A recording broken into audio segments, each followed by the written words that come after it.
This is my private army. In addition to ensuring safe acquisition and delivery of the merchandise, each member of my special duty staff here is specially trained to, how shall we say it, help you with any problems you may encounter with your operation. The results are quite efficient and final.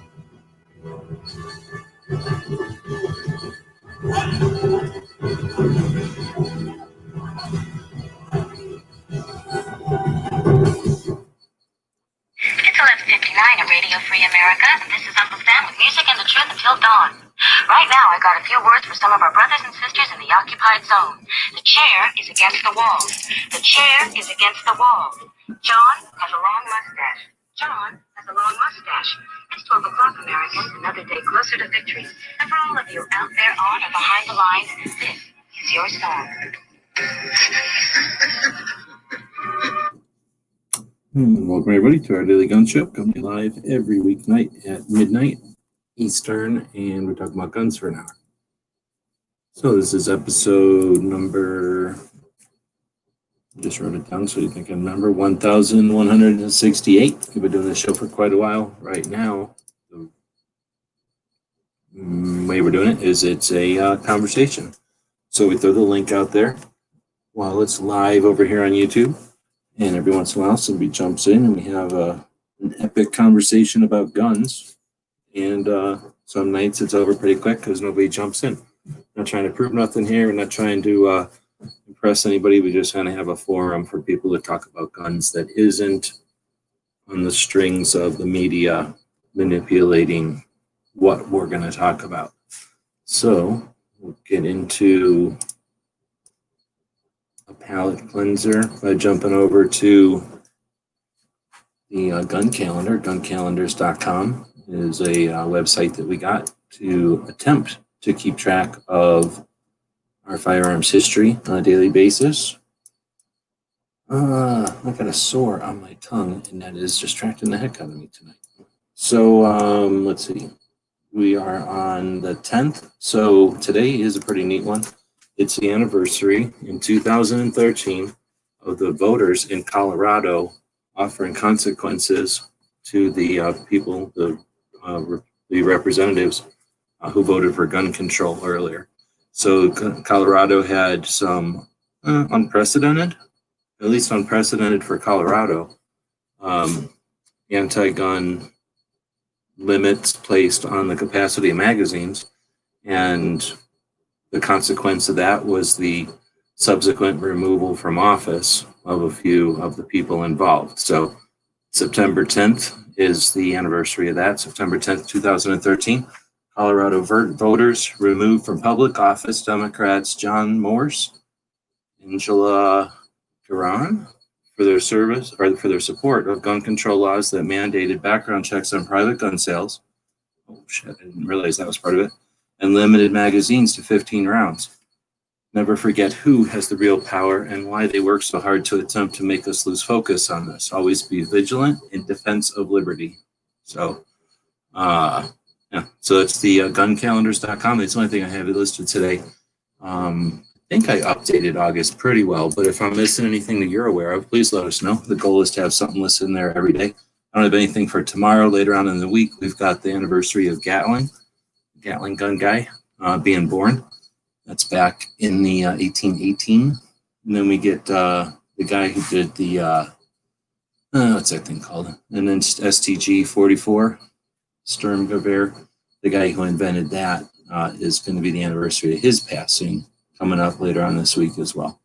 It'll also be the anniversary of the passing of General Burnside, the guy who is responsible for the word sideburns. That was a Civil War general that had big ass sideburns, I guess that's why we started calling him that, because his name is Burnside. Anyway, the anniversary of his death is later on this week. He's only 57 years old. It's not that old. So let's see if anybody's jumping in tonight. We put a link out there.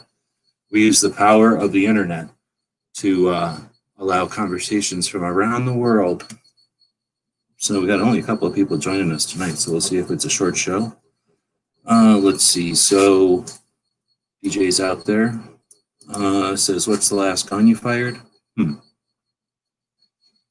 It's a good question. I don't even remember when the last time I fired a gun was, so it's been a while. Tess fired an Ivor TP-22. I do need a new extractor, so okay. And then Lever Guns is out there. What's going on here? Stevens 20. What does that say? 2110? It wouldn't be 2110. It would have had to be 5110. Is that a thing? Like a 4590, except a 5110? Trying to read the headspace on there. And then at the top, what does that say? I thought it said Stevens. No, I don't know what it says. Levenberg? Or does it say Lever Guns? And then I'm curious how you did that. I've never attempted, I've never been good at getting which I call like a head stamp effect. I don't play with Photoshop enough. I play around in Illustrator, so it doesn't really lend itself to, I don't know how to do gradients and stuff to get that effect. That's pretty cool, whatever you call it, thing for a gun channel. So now that I read it, it says Lever Guns, but what does it say, 5110? Is that what it's saying down there? I guess in a million years we'll know because of some lag or something. All right, well, so here's what's happening. We're 7 minutes into the show. I've already talked about gun calendars. It's super nice weather, so I can dig in and keep working. I kind of stop everything to do this show.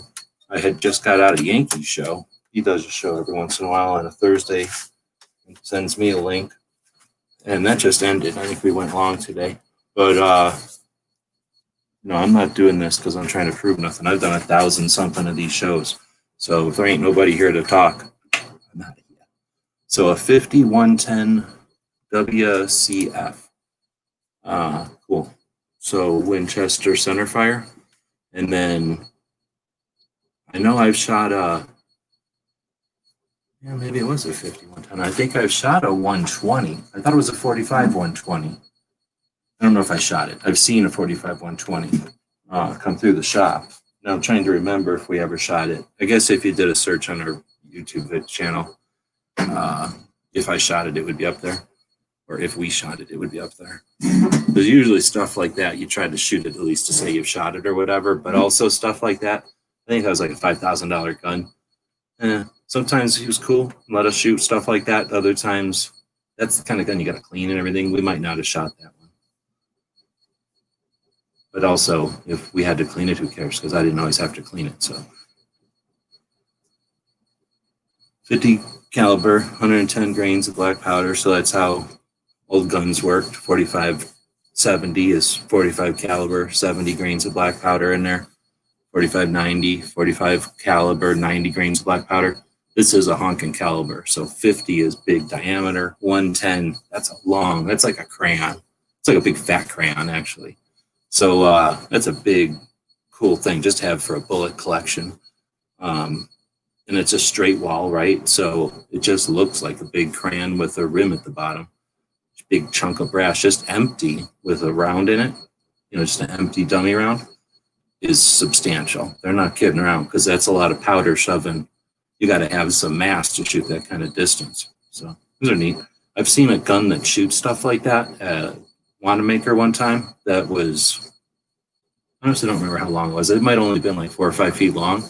So it wasn't like tremendously long, but the barrel was like as big around as a Coke or what a can of beans or something, like whatever that typical can of ravioli, like a normal sized can. It's about as big as your fist.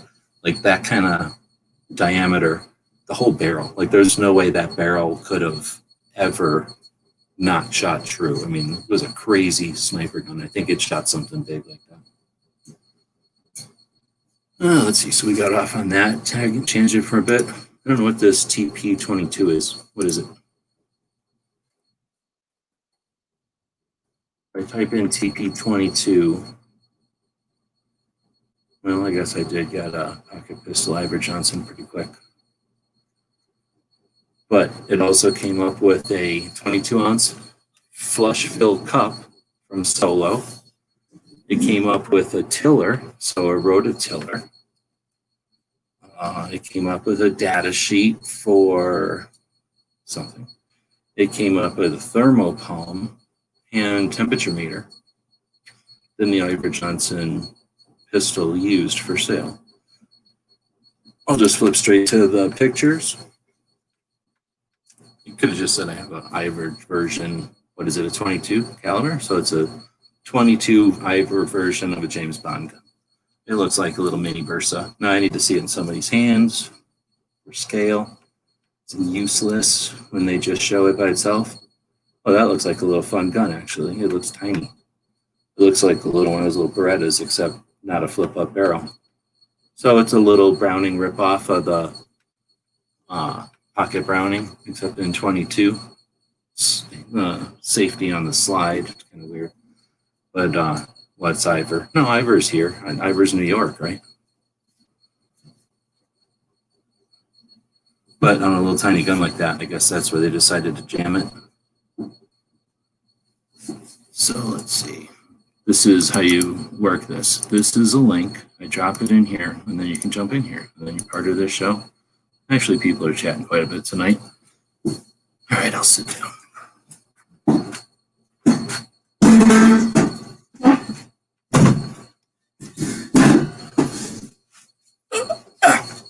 All right, so let's see. I still don't remember when the last time I shot a gun was, so it was a while ago. I have to think about it. It was probably one bullet, too. I don't know, I've been shooting before. Potentially related gun news, about the butterfly knife ban and why barely banning a narrow subset of knife may help weaken the LR by association. It's interesting. Now there's a ton of that. And that's one of those things where, man, I wish I could focus on that kind of stuff. I depend on others to focus on that stuff. But number one, I'm a big fan of butterfly knives. Two, I'm okay with Hawaii. So I'd be interested in that. All I've seen from it, I think, was something from Knife Rights on Instagram. Maybe something reposted from Knife Rights on Instagram, like something else I missed or something that they did on a different account I don't follow, maybe. Because I think I saw two different mentions of it that seemed like one of them was a repost from something. But, yeah, I don't know. It's unfortunate. And it's one of those things where there's, if that kind of stuff got a little traction, it would be very difficult for them to keep spending resources on these little attacks. As long as they can do these little attacks and we're not able to focus on them with any, consequence or whatever, without any momentum, then they're going to keep picking at us. All I can do is be aware of it, What am I going to do about it?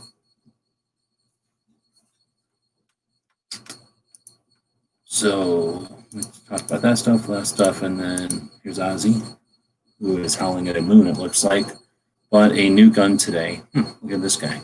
Bought a Glock 42. Oh, okay, so that was that situation going on. So you went with the Glock 42. You mansplained her. All right. I don't think anybody's going to complain at you too much. I might. I was thinking about that actually, I think today when I was walking, or else maybe yesterday.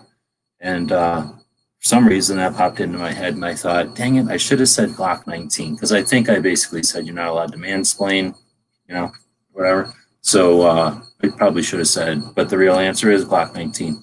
Because then she's got a Glock 19. Because what the hell's wrong with having a Glock 19? If she doesn't like it, she at least has a Glock 19 and whatever hell she ends up liking. But I'm never going to be able to fight the Glock 42. There's too many people drank all that Kool-Aid. So I don't think anybody's going to complain at you. What color did you get, or can you choose that kind of stuff? It's just black from the factory, or is there colors nowadays? I know you can get them painted, of course. You know what? You should find out if somebody makes a holster for that, dude. I wonder if anybody can help him out, if maybe he can get a holster made. Maybe a custom holster, that'd be special for somebody like your granddaughter. Just look into that, dude. There's probably people online that could help you out with that. Let's see. Walter P22, copy in Arkansas. Wait a minute. Are we talking about this thing up here? Are you talking about the butterfly knife ban? Arkansas is banning the butterfly knives? You're talking about this thing. Holy crap. You're talking me. I'm screen sharing. All right, we're screen sharing. We're jamming this over here a little bit so you don't see all my secrets. We're going to close this, I guess. So you don't see those secrets. If this is the gun we're talking about being made in Arkansas, sign me up for one of them free ones. Where do you get on the list of free shit? Who do I got to act like I'm going to influence or whatever? Open a new tab. Look at the size of this thing. Oh, yeah, look at that right on there. AR is Arkansas. It looks a little crude, but I'm down. Does this have the, you pull down the trigger guard? And oh, yeah, it does. I want the hell out of one of these now. Dang it. I don't really want that bad, but I would definitely take one if they're dishing them out to influencers. I'm an influencer now because I want this gun. Yeah, that looks like a pretty neat little gizmo right there. I'd be shooting the shit out of it. Do they make it in different kind of grips? Not that I would care, but I'm sure somebody's looks like you can unscrew that and put, you know, something made out of wood or zap it with some kind of laser or whittle it with some kind of a gizmo. God damn. There's Bob out there. Get him all hot and bothered. He probably can't have this gun because of the small barrel. People who live in Canada, if you give Canadians a small barrel like this, oh my goodness. They're so worried about that, they don't even allow it. But that would be mean, so don't do that to them. Yeah, I didn't know about that one. So that's why I don't pay attention to that kind of shit. I'd be selling guns like this, not buying them. But that is a neat looking little gun. I think if I was accumulating pointless piles of guns still, I would be putting that one in the pile. I don't know why you said 80s there, but it's always good to say 80s. 80s are better than the 90s. It's debatable whether they're better than the 70s. They're probably not better than the 70s, but the 80s are all right. And, you know, if you would have said something like O's or 10s or something, whatever. Oh, what's going on here? Good night, everybody. So it's too late in the evening for lever guns. Thanks for jumping in. Again, nice icon. If you ever want to chat about where that icon comes from, how you put it together, I'm down because I'm curious. I've never done a good job of attempting that. Later lever, I like it. Hey, yep, hey. I had an idea that I was gonna get with you about, dude. So one of these days we got to get in a chat and chat about secret projects because I came up with one today that is driving me nuts thinking about it now. I'm getting out of the whole gun thing. Everybody knows that. Make some money so I can pay for like my roof and like, you know, electric and shit.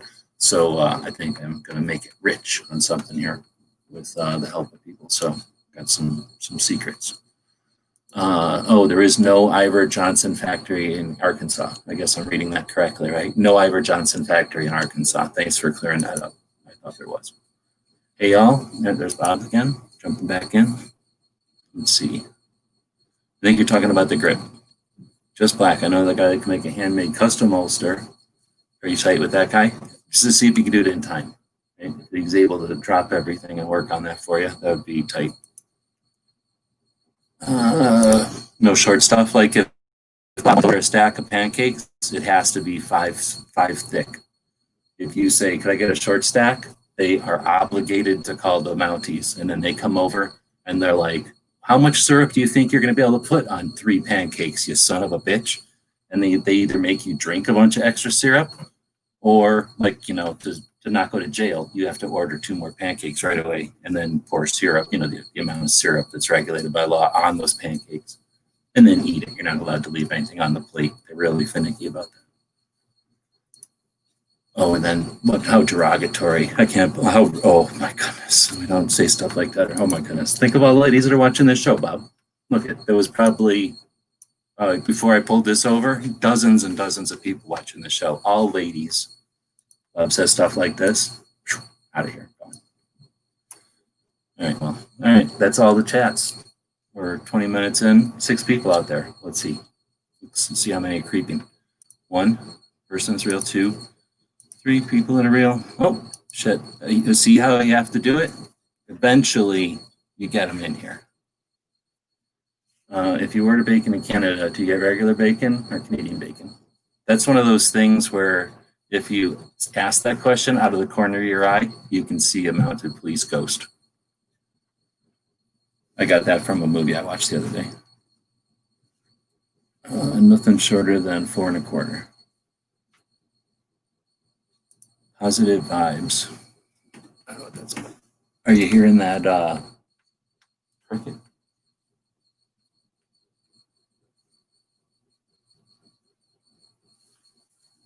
I'm getting like some kind of old people crack in my foot. Now I'm sitting here being distracted by my foot itching. So I got some like old person crack in my foot for no reason. What the hell is up with this? You just, feet start cracking when you get old for no reason. You gotta start, I don't know, doing this whole show, soaking my feet in lotion. That's my positive vibes. All right, like I say, we're gonna start doing a count again. We got 6 people. I think we can count 6 humans though now. We got 1, 2 humans, 3 humans, 4 humans, 5 humans, 6 humans. Okay, and then lever guns left. All right, well, that's the 6 humans. You're all verified. Good evening. So we can chat about real human things now and not fake stuff for the robots.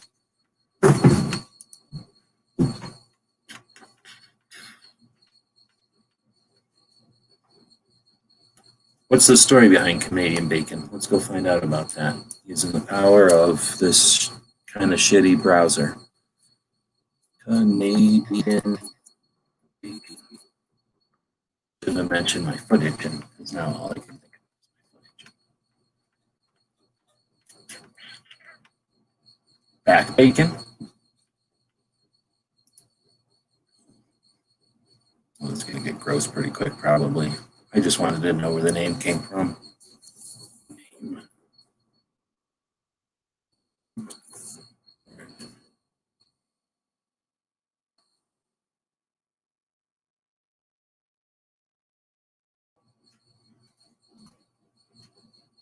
Here we go. Somebody's getting right down to the point. A decent, real website that's just doing their own thing, hawking some appropriate crap along the side without being annoying. Very nice. Like this web, I respect this website already. What is Canadian bacon? It is a misnomer. Right off there. The only place they call it that is here. Well, fuck you. That's the only place it matters. Just as they don't call Philly cheesesteak in what? They don't call it a chili feast-steak in Philadelphia. Or buffalo wings in Buffalo. Really? Canadian bacon. Is there a Tucson thing that I'm not aware of? Are y'all calling some shit a Tucson thing? And we're all over here just calling it like normal, like nachos, and y'all are calling it Tucson nachos or some shit? I don't know about all this, like, calling people's food shit behind their back. Canadian bacon probably got that name because in the mid-1800s, back when Bob was a youngin', there was shortage of pork in the United Kingdom, and they imported their meat from Canada. So Europe imports they love Canadian meat so much that they import all their meat from Canada. That's that warm Canadian succulent sausages. They can't get enough of them in Europe. So they bring them over by the boatloads of Canadian meat going. It's like a pipeline of Canadian meat going to Europe, from what I understand. I haven't read a lot about this, but that's what I'm envisioning. Here comes Woods, who's bacon expert. I noticed how many bacon cartoons I've had to do to finally lure him in here. This was just a giant trick. This is a box. You've now triggered it. A string fell out of the way, and now you're in here with us. So. And now I'm in here. Yep. Well, we're talking about bacon. I mean, I like guns too, but I think I like bacon more. Oh, that was the test. No, it's all right, I guess. So I'm halfway in the middle of this. So Canadian bacon, because of Europe's insatiable appetite for Canadian meat. They would cure the back meat in a special brine, which the Canadians called piss meal or pea meal bacon, because they would roll it on the ground, or no, they would roll it in ground yellow split peas to help preserve it. So basically, like all the meat that fell on the ground, Canadians would be doing their thing, just eating or whatever. Some of it would fall to the ground and get eaten by dogs or horses or whatever. Like some of it fell into this yellow stuff, pea meal crap, and then like the dogs didn't even eat it. So they're like, oh, you know who'll eat this? Europeans. And then they put it in a box and send it to Europeans. They're like, oh, the yellow meat is delicious. Whatever that pea you put on there, oh my goodness, that dried pea on there. It's amazing. I can just see how the Europeans were savoring that Canadian pea meat. I'm just saying, I'm just reading off of the website. It's a decent website, so you know it's accurate. Well, it's on the internet. It's got to be true, right? Well, not only that, but look at how well this is. There's a couple of different fonts going on. Not a lot of ads. You can tell they've researched it. Let's see. So Europeans loving that Canadian meat soaked in pea meal because they would roll it in yellow split peas to help preserve it. Who came up with that? Ugh. The English smoked it instead. So they just smoked it in a pipe. Like they're getting high off of this stuff. In this new concoction, was just referred to probably as Canadian bacon. So that's how they got high back in the day. And that's probably how the bubonic plague got started, because who knows what they did with rats if they are smoking Canadian meat. Americans liked it and brought it to the States. We probably ate it for breakfast, like civilized, right? If you went to Canada and asked for Canadian bacon, what would you get? It says if you were in Toronto, you would get that gross bacon with yellow on it. This is from the loin. Is that the groin of the pig? It's nice, like the inside leg of the pig, as opposed to most bacon, which is from the belly. So that's nice. Like, can I get some of that bacon from, his junk right around there? Can I get some of that bacon? And then roll it around in some pea powder. That'd be nice. Serve that to me. I'll eat that. The loin is the part they make pork chops out of. So basically it's all meat, no fat, right? Or is there fat in pork chops? I haven't eaten a pork chop in a very long time. Oh, yeah, for sure. But they're not fatty, are they? Like bacon or nothing? There's generally like a strip of fat that you can cut off on the edge if you're like not a barbarian like me. Oh, yeah, exactly. But it's not like the bacon where it could be like almost 50%. Like you're not just eating fat. It's basically like eating a big piece of what I remember of eating a pork chop was a big mouthful of just meat. Right. So their bacon is more substantial because our bacon has strains. What's the word? Like grains or whatever it is, striations of fat going through it because it's from the belly, right? Right. So this is back bacon, which I don't know what the hell I say. Is this literally coming from the back of the animal, like off of the top of its ribs, or no, coming from the back, like not the front? So I think that's what they mean. It's coming from where I wonder if they're cutting at a different angle. I don't eat enough of this stuff to. If you eat a piece of back, like real back bacon or Canadian bacon in a pork chop, is one grain going the other way than the other? I'm going to have to investigate that more. I kind of want to know. Because it seems like maybe, you know how sometimes when the grain is too chewy, they'll cut it the other way or something? Right. But I don't know. I'm no butcher. You know who we need in here? Rick. Because he's one, European, basically, and two, a butcher. And three, he probably knows, well, does he like bacon? He's weird. He might not like bacon.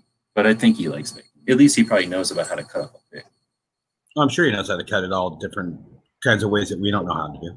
There was somebody else that was a butcher now that I'm thinking. Oh, no, that was somebody I know here in town. Forget it. You don't know that person. I do know somebody that's a butcher that would be like when we would have conversations and stuff, we'd be like, hold on, let's go find out from this person. And then they would let us know answers to these kind of questions. Yeah, like I have a local butcher that is it bad that I know him by first name now? And I'm just a customer. I don't know him from anywhere. Because I think honestly the butchers are more like your local vor type of situation these days than, you know what I mean? Your butcher probably ain't going to the gross factory farm, pipeline that the regular store is getting sucked out of. So they're probably getting way better food, and it's supporting people that are like, probably really farming like what people imagine farming is like. So yeah, I would think all the power to know in your local butcher, like plus, I don't know, I don't eat that kind of stuff, but if I had the money to like know my local grocer, I would go to some place and like know where my tomatoes are coming from. That would be awesome.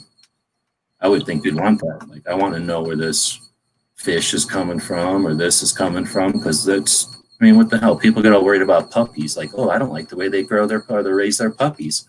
You know, they should raise it in a more nice way. Do you think they're the only critters that can be raised nice or not nice? Like, you'd want to know where your food's coming from. It's your food, for crying out loud. Yeah, like better raised animals are going to taste better, right? And better for you. Like, do you want to eat good building blocks, or do you just want stuff that looks like building blocks, right? Like, you want, you know, building blocks need to have the building blocks. So if you feed something fake, then it's going to only look like what it's supposed to be. You feed something what it's supposed to eat, what its stomachs are designed for, you get the actual pieces out of it you're driving, you're chewing, you know, your brain is striving for. Anyway, that's one other discussion. But yeah, I think I don't think there's any problem at all knowing your local butcher. Let's see. So anyway, it's basically saying that comes from a different part. So it's not even bacon at all. Well, I don't know why we call it bacon. That's kind of what I wanted to find out. Like, all it's saying is what we already know, basically, except we learned some gross stuff about Europe, which that's really nothing new. But it didn't tell us why we're the only ones that call it Canadian bacon, except that I guess because they were the only ones basically giving us thin pork chops smeared in pea meal, where they would preserve them instead of, what do they do with a regular pork chop back in the old days? I didn't think about it. Yeah, like, well, steak or something. They didn't make that. You saying? Well, before freezing, yeah, they would have probably just left like a leg, and then you'd buy like a slice off of it or something. But Right. You'd go to the store like every day or every other day because there's no way to keep it for very long. right, it's not like every pork chop was salted or something. It's Right. like you're not always eating beef jerky. You're mostly eating fresh, or not necessarily fresh, but you know, not preserved. And then every once in a while you eat something preserved, right? Yeah, like my dad used to tell me when he was a kid, they would go in and it was whatever had been slaughtered that, week or so. And like sometimes it'd be pork chops and other times it'd be different cuts of different animals depending on whatever the butcher got hold of. But it was all like super fresh, but it was only like, you keep it for like a week. There's How cool would that be of a way to be? Like, you probably can do that because you're all half hippie, or probably 3/4 hippie up there, where you could probably hook up with some butcher that's like, yeah, we got buffalo this week, or we got antelope, or we got venison. for sure. Yeah, my guy Rick. Yeah, for sure. I'm like 49% hippie. I'm trying to stay What? under. I try to stay under 50. Under 50 what? Under 50% hippie, but like I'm clearly 49% at least. Yeah, there's nothing wrong. Otherwise, you can't understand what they're saying, right? You don't want to be scared of a hippie, for crying out loud. They're basically throwing flowers around, but you want to understand what they're saying. The last time I was at the butcher, he called cottage bacon, and it was like ham and bacon had a kid, and he literally told me, he's like, Woods, if you don't like this, you can come back and punch me in the face. And I have to say, it was pretty amazing. You went back and like kissed him and did an inappropriate thing. We may have bro hugged. I'm not really going to go into it. I don't want to know what your rituals happen. Well, we'll throw the link out there. There are people hanging out, mostly verified humans. Wheeled and well armed is out there, and I've tried a couple of times to send you an email, and I don't know if it's getting to you or not. But I have a comment from you on YouTube. I got the hiccups. I can't make it go live because you have sort of your email address in there. But anyway, I was trying to respond to you. So if you look at your emails, I don't know if it's going to your junk mail. I'm told sometimes that happens. Okay. But that's wheeled and well arms I'm talking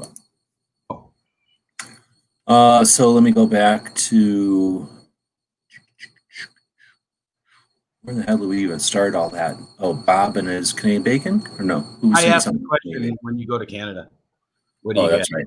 So I watched some movie called John Dies at the End. It's not new. I don't remember how old it is. Does that ring a bell? John Dies at the End. It's kind of a funny thriller. No, I haven't seen it.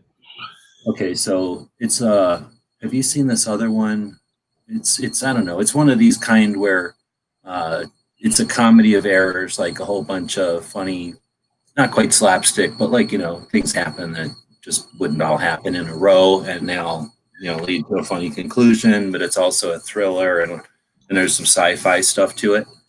And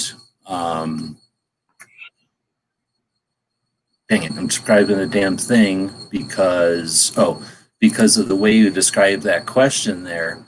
It's like a sci-fi twist to this thing. So imagine like a sci-fi bug or like some sort of alien bug, I guess, that it's outside of our dimension or something. So the only way you can really see it is if you're not paying attention, if your mind's adrift or if you're intoxicated. So a way to see it if you're not intoxicated would be to get somebody to ponder something that's maybe like a question that can't be like does a tree make a sound in the forest kind of crap. And then if you glance over towards this bug, you can see it when your mind is kind of loose like that. So that's just, for whatever reason, that's a hell of a lot of wind up for a movie nobody's seen. But that made me think of that. Like, anyway, that's way too much for that. So that's what you get when nobody jumps in. There's a link out there, and you could keep it on guns if you join. All right, so then we had a bunch of bacon talk. We can blame the Canadians for that. We had some talk about the links of things, which is inappropriate. That was from Bob. Then we went through Osby saying hello to everybody. Then let's see, more pork talks. Then we get to, here we go. Maybe we should have a pork chat every week or so. That'd be a great idea. With Rick. I think Rick should capitalize on his whole knowledge of the butcher stuff. Because I'll bet you people would talk butchery forever. Like, it's interesting. If you're hunting, it's interesting to know like how to really do it. Right. There's all kinds of little tips. I don't like that stuff, but I find it super interesting when I listen to my butcher friends talk to us about hunting and stuff, or like how to butcher for hunting and stuff. Because there's just dumb stuff you just wouldn't know without some experience or with some, knowledge or what. But hold on. First, you're saying something to protect your ears from getting rubbed raw by the mask wearing them all the time.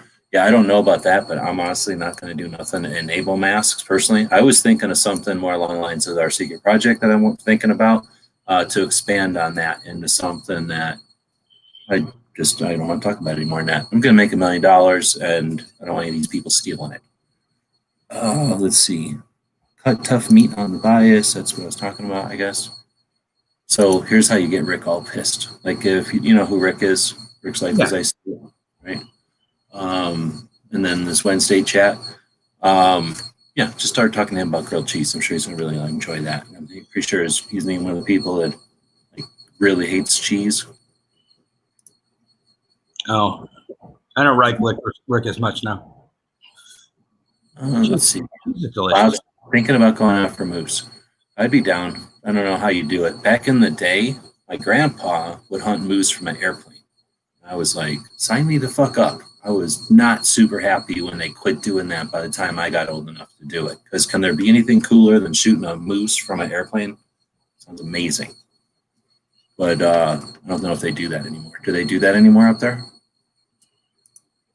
It might not have been moose. I think it was moose. It might have been a bear or something like that. But I wouldn't want to go bear hunting, but I would have gone shoot something out of an airplane. As long as it ain't something stupid. How many loads behind a snow machine to drag a moose? That's interesting. I'm thinking 4 or 5 at least, right? I can think like an elk. If you're walking an elk out, it can take 4 trips. Yeah. For a strong person, up to 4 trips, 3-4 trips, right? 2-3 usually. Can't imagine. A moose are bigger than an elk, right? And at least the ones you're going to shoot. You're not going to go shoot some wimpy looking 9mm shooting moose. Are moose like a third bigger than elk? I mean, elk are still big. What? Elk are still really big, but moose are way bigger. I think. I don't know if I think I've only seen stuff where like there's like a statue of a moose and you go up next to it. Or maybe, I don't know if I've seen a moose or not. I don't recall. So Bob's seen more moose than us, off to us, but I'm pretty sure moose are way bigger than, or can be way bigger. Now, I don't know where reindeer fall into there. I think moose are still the biggest thing. So I think they're bigger than reindeers. I've only seen moose from really far away. Won't need meat for 2 years if I get one. So when that happens, do you go to like a place and just say like, I'm going to need a yard of deep freeze and they put it in their giant deep freeze in like some bin and it's yours so you don't have to worry about it? Or do you have like 3 freezers running? Because that seems like for Bob, I've seen the amount of meat Bob eats in a day. I mean, he'd eat a moose after a while, but you know what I'm saying? Like, wouldn't a moose take up like 2 full giant refrigerator-sized freezers plus? Like, I would just think by the time you package it, it would take up a lot of space. But I'm wondering, because I think that, you know, let's say you are getting big ass shit, you know, big giant mammals like that, unless you're dividing it up between like 3 families, there might be like shared storage. Because how hard is it to get storage in Canada? They just have to open the doors half the year. Yeah, he's saying 800 pounds of meat. Holy moly. Bob can eat that in a year, I bet, though. Bob's a meat eater. My grandpa wouldn't have been shooting wolves. This is back in the old days when I was a little kid that they did that stuff. And it wasn't fake. It was, you know, it wasn't like they were poaching. They were doing it. It was a thing to do. Moose are scary big. That's what I thought. You have to go off of the continent to get something bigger. You mean like a whale? I think that's unethical, but I don't know. Maybe they talk about that in other chats. I don't really pay attention to the whale killing chats. Especially the people that just slaughter a whale just to, you know, have like a picnic on the dead whale carcass, and then they jump back on their yacht and then leave it there. And then they set it on fire so that the seagulls and sea urchins can't even eat it. I think that's a waste, personally.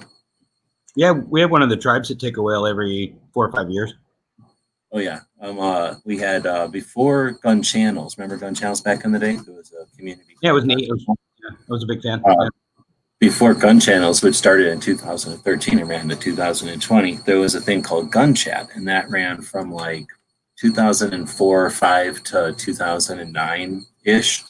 And we had a big group of people, very much like Gun Channels, except, you know, fast rewind the internet to where, you know, obviously not sharing video or anything like that, but a very strong community of people that were really aware of each other. In fact, I still chat with a lot of those people on Instagram and stuff today. There was a guy there that was up in Barlow, Alaska, and was aware and would tell us all about that. Because yeah, there's a couple of tribes up there, right, that are doing the same kind of thing. Like I don't know if they're required. I think it's a thing. Like they take one every year, no matter what. But they're allowed to take more than that if they want to or if they need to. I forget what the situation was, but it was actually pretty interesting. Yeah, ours are the Macaws, which means the whale people, and they're still a Salish. They're a Salish tribe, like they're similar to the tribe that I work at the school at, but they run into political crap. Even though the treaty says they get to take a whale when they want to. Is that what it is? When they want to. So if they choose to do it once a year, then it's once a year, and most people leave them alone. But if they wanted to take 7, nobody can stop them because they wanted to take 7, right? Right, and we have to remember it's part of their religion. Yeah, but I'm saying if for some reason something said we need to get 7, like nobody can stop them. They can go grab 7. That was the way it's supposed to be, or whatever. Yeah, but then they get all the lefty like protesters and people driving. You know, the Coast Guard has to like intervene, and it's a whole thing. Oh, really? I didn't realize Greenpeace and stuff will go after the natives also.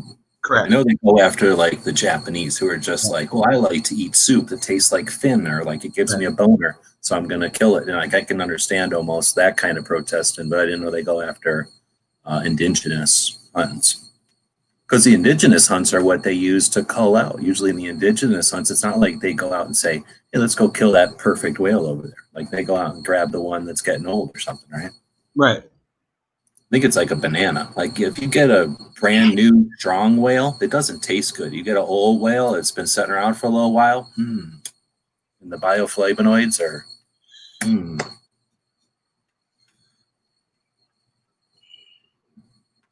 1,200 pounds, 800 pounds of meat. What are you gonna do with that other 400 pounds?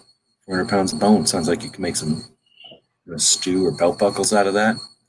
I thought Canadians use the whole kill. Or am I confusing my racism? So yeah, the other 400 is that just like the skull and whatnot, and like the bones? I don't know, but yeah, exactly. Like a moose skull and horns. We've had moose horns, so I know how big those can be, or at least whatever you call the cap and horns, not the whole head. Right. But I think it would be cool nowadays. They'll do some stuff where they bronze the head or they dip it in something that looks pretty cool. Or just having the head with the horns bronzed or vice versa. There's some neat stuff I've seen. So anyway, I'm down for the head mount that's a skull with the antlers attached, which you got to have the right huge building for that, obviously, because that's a big situation. Yeah, you can't just put a regular living room. You could, but yeah, it's going to be weird. But I've seen some interesting stuff. But anyway, I would be down for that because why not, right? It's your moose. But then I can't imagine why people don't keep, even on elks, like that giant rug or blanket or whatever the hell it's going to be. Like all that hide, holy moly. Elk hide is, or I mean, moose hide is probably what, like the thickest cow skin plus deer plus elk, plus 25 bonus of, awesomeness or water repellent or whatever. They're living up in freaking Canada and shit. But I don't know what I've never seen like a moose pelt. Is there such a thing? I'm going to go on eBay. Bob's saying that the hide itself is 100 pounds. Just the hide. I mean, think of all the blood in that. That's a lot of material. It's the biggest organ in the critter. Moose. We're going to do this off screen because I don't want you to see all the secrets I've been searching for on eBay. Because there might be secrets from my Patreons over there. Or it might be weird shit I've been searching for. I don't want you to see. So moose hides are looking at $140. So about $1 a pound, according to Bob.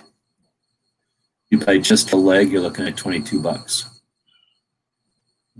Look at that. You could make a bacon costume easily out of this piece of moose hide. Or am I crazy? That looks like a bacon costume waiting to happen. You're only $25 away from making a moose hide bacon costume. This is like buckskin out of elk. Oh, it's elk. I want moose. I said, what the hell did I say? Elk. eBay. I guess there's only a couple of mooses. Everything turns right into elk. But it's not expensive, so they must be killing the hell out of moose. Is there moose farms up there? Do people farm them? That's how you usually get cheap hide, right? I've seen reindeer farms in Canada, but I don't know about moose farms. Interesting. Do you think they have to chop the horns off, huh? Because those things are massive. That'd be like the longhorns, except times more because they're all branched or whatever. Actually, you can see one of the things. You ever seen a Smith & Wesson stool?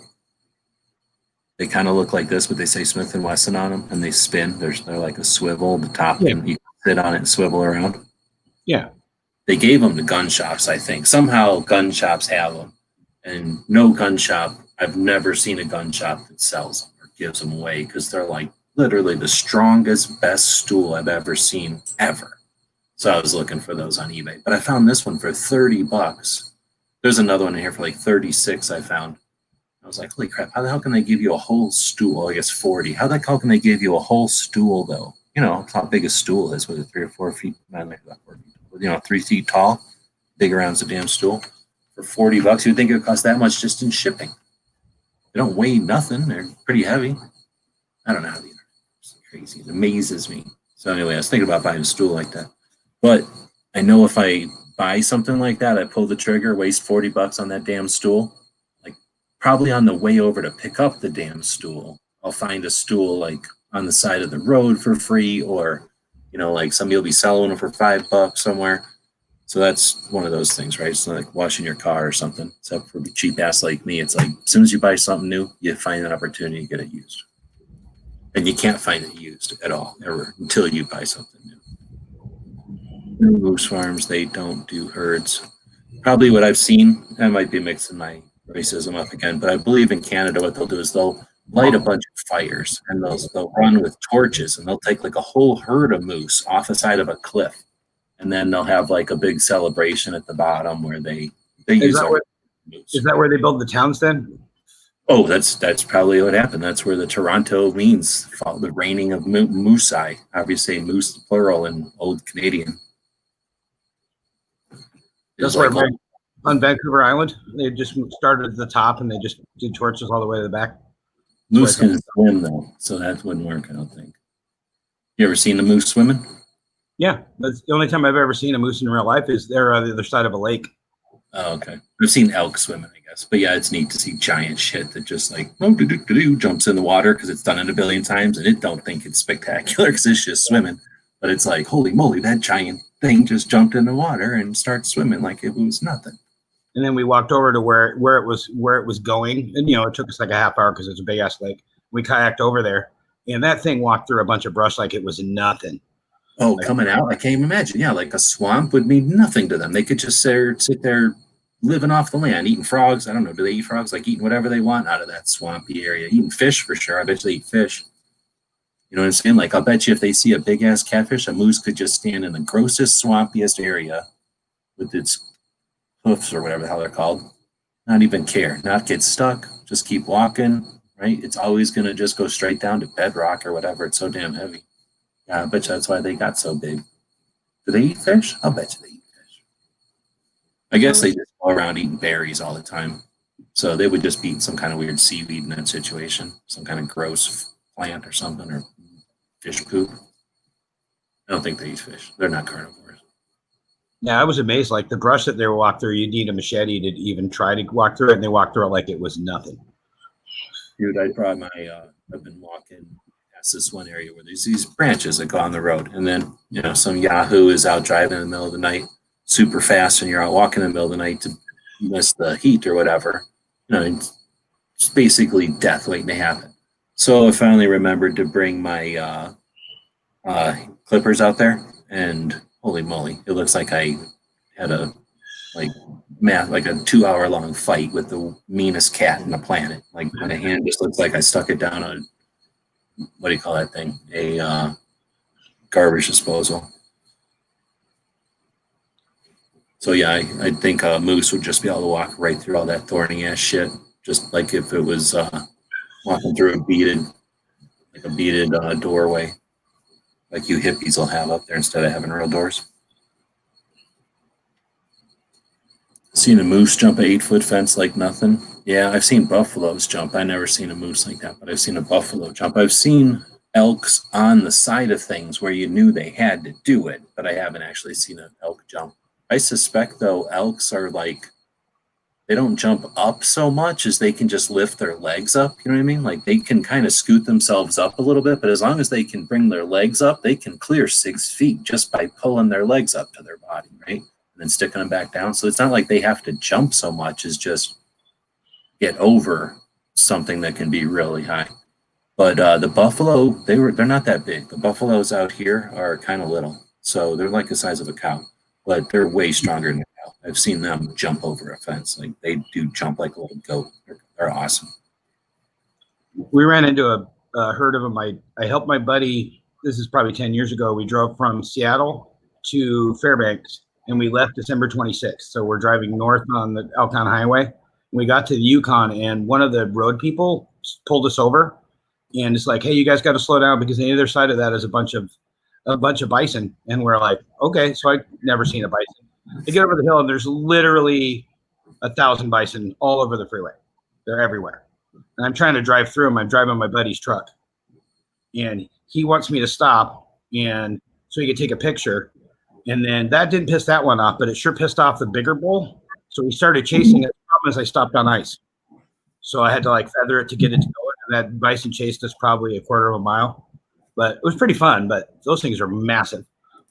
Now, as a white man, did you feel the urge to get some kind of rifle and exterminate them? No, I just thought it was pretty cool that they were like, how many people get chased by a bison? Like that was kind of livid. You can get chased by, well, basically when I haven't, but I can understand getting chased by, because critters just basically figure they own everything they're standing. So you're the one who's being weird and coming around them. Right. And everything else that they run up on goes away. So, you know what I mean? Like I could see that where they're just like, I'm going to run up on this. I've been a couple of times. One time we were all just dumb and piled into a pickup truck. And I don't know. I imagine it's like, I don't know if it's still like this, but 2 people in the front of a pickup truck and 4 people in the back with the dogs was not a big deal. We'd drive a couple hours like that. People in the back are just bullshitting or whatever. So we were up there scouting, just driving back roads to get the lay of the land, figure out where, how the stuff lays so that we know when we're out there hunting where to even start, right? So we're just really just driving around kind of half not paying attention, half just absorbing the lay of the land. And then boom, all of a sudden we're in this giant herd, like saying, like just tons of them, like in a big meadow, tons of elks. And that was kind of interesting because, when they're looking down at you, they're not reared up or nothing. They're just taller than the entire truck looking down at you. That was pretty, they could do something. All they'd have to really do is just move their head funny. And one of us is really in bad shape or the dog's dead or something horrible, they could probably ruin the truck too. But that time, and then one time when I was younger, driving around where there's longhorn cows, right? Longhorn steers, whatever they're called, that were just open range, and drove up into a bunch of them. And after I was kind of in there, I'm thinking, yeah, this would suck if they decided to just not care and smack a horn around, or something happened and they all decided to book, because they know how to run with their horns and they don't care, what they gouge or gore or whatever. But that wasn't too scary when I was there. I was just thinking, like, after the fact, that was probably not the smartest thing to be hanging around with a bunch of wild, range longhorns. That's in Oklahoma. I think you can just go drive around them still. I think the government owns it, if I remember right. Clydesdales on stilts. Clydesdales are pretty neat, but I've only ever met thoroughbred Percherons, which are cooler. And they were like having dogs around. Like, they were just very nice. Even though they were massive, they just seemed like they were polite and nice. They didn't seem like they would be mean. I remember as a kid, we always go to the Washington State Fair, which is called the Puyallup Fair, and they would always have they would have the Budweiser Clydesdales there. They're amazing. Like, they look like whatever. Say it's like elephants, I guess, except they look like horses. Especially when you're a little kid, huh? Yeah. I mean, I wasn't that little. I was probably, 12, 13.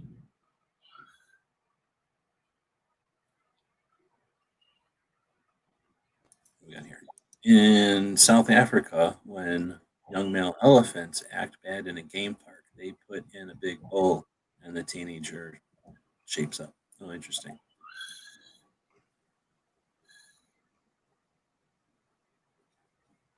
They're super social, so I imagine that has something to do with it. Do you guys have elk down by you, or not so much? Oh yeah. Lots of elks. That's the big thing. Do you have deer as well? Oh yeah, the deer down here though are coos, whitetail, so they're like the size of a German Shepherd. They're not really big. They're like some kind of crazy tiny deer. Then we have mule deer, which can get bigger, but I'm used to back east where deer eat corn and soya beans all the damn time. So they're like the size of horses almost, or maybe even the size of horses. I don't know how to remember. But people back east collect like giant deer horns, and they just put down a salt lick and let a whole shit ton of deer come up underneath them and decide which deer they want to kill, and like, I'll take that one. Boom. And they just harvest meat, right? And they can take like 17 deer every year. Like out here, you get a deer if you get drawn, and they super restrict. They pay attention. They count. I think they heard somewhere that either Arizona was the first or they're the only to be as like, they care about every single critter. Like, they count literally every critter for like our sheep, and I think a lot of our critters. So they just either have the money or they care that much, because basically there's just not that much Arizona. There's like, if you look at the highways in Arizona, there's like a strip around that's private. Everything else is public or reservation. We got more reservation than anywhere else. So you can't hunt on reservation, period. So, there's very little exceptions, but you know what I mean? So that only gives us a little bit of room to hunt. And because of that, it's just they're able to keep track of all those critters. So anyway, we only get one deer, and you have to kind of stalk them or shoot them on the next hill over. It's not quite as bad as like mountain sheep, but it's, getting to that realm where you have to glass them, and you have to want to be a patient type of stalking hunt where, not like I'm just going to sit in a tree stand above a salt lick, or sit in a blind next to a salt lick, next to a giant field or whatever, and I can just go to another giant field tomorrow. There's only so many places to hunt. You got to get drawn. You get like 2 weeks to hunt, and then maybe you'll get drawn again next year. and I'm making it sound a little more dire than it might be, but it's basically not so great for deer. We got antelopes, which are more plentiful, I guess, but good luck. I mean, you got to be a really good hunter to get an antelope, I think, anywhere. And then they're just jumpy and they stand in the middle of fields, especially in the middle of hunting season. They're not stupid, so they're just super paranoid during hunting season for when they're standing. Like, you just got to be really good to get one. And they're not that big either. And then elk are big. He's saying we got tiny elk, which I'm sure we do compared to his, but compared to all the other critters out here, I mean, elk are not little. They're way bigger than horses. And that's, I think you can get like an elk a year, or maybe, you know, you're never going to get an elk every year out here, but you can get one elk, and I think you get points. So usually you get an elk every couple of years out here. And then the way most of us hunt is multiple people will go out hunting with you, and then helping scout for next year, paying attention. Hey, I saw some signs, so maybe go hunt over here tomorrow. Help you carry shit out. So, you know, we make an elk hunt more like everybody goes hunting that week, and then just the one guy's out actually hunting. Maybe the rest are hunting for deer or something else. Yeah, I've done plenty of hunts where I wanted to go hunting, and then by the time I got there, one of my buddies has already downed an elk. And why are the elk always got to die at the bottom of a clear cut where it's a pain in the ass to get it out of there? It can never just like, be on the road. Things where I guess too, like, you know, experience and finesse, but that's what makes the good hunters when you're like got the confidence and the knowledge to let a deer or whatever the critter is walk right up to where it's the most convenient. Not only get the one you want, but get it where you want it. But yeah, I hear you. Like, probably because of the lowers where it's setting the most, you know, it's got the most confidence, so it hangs out and people get the more time to shoot it. I'm guessing that. But I hear what you're saying. It's almost always the shittiest possible place to have to pull it out on. Yeah, and then eventually with those guys, I'd just be like, I wouldn't show up until later in the day because I wanted to go hunting. I didn't want to go packing. I'm out. They did one time because they were all loggers. They one time used one of those dogs for the trees, and they pulled an elk out with that, and that was kind of cool to watch. Yeah, I was gonna say it kind of depends on who you're hunting with too. Like, I know people that enjoy the exercise and the work of it. Like, they'll do it. They'll work all year, stay in shape so that they can go do it that way because they appreciate that part of it. And then I know other people that, I guess I don't know people, but I know that other people will take an ATV out there and they'll just drive out. And if they can hunt off the ATV, then guess what? They hunt. If they can't hunt off the ATV, they weren't successful that year. You know what I mean? But they're not going to get a deer or whatever, a critter so far away that they can't just pack it out with their machine. You know what I mean? Just some people hunt differently. Yeah, well, that was one of my 20s. Yeah. Now that I'm pushing 50, I'm bigger on ducks because they're small and I can put them on my pocket. There was times when we would go to this one lake and we would park. We'd walk around this whole bay where everybody would drop their boats in the water. And then we would kind of go up this big hill because all of our lakes out here are dams. So the lakes end up looking like a weird maple leaf or something, you know, as they go around the different hills and shit that they flooded. So we would kind of go around and walk over this big hill to come down into this one place, which just was less appealing than the other places you could get to with a boat. So the boat people would book away from near here, but it was definitely.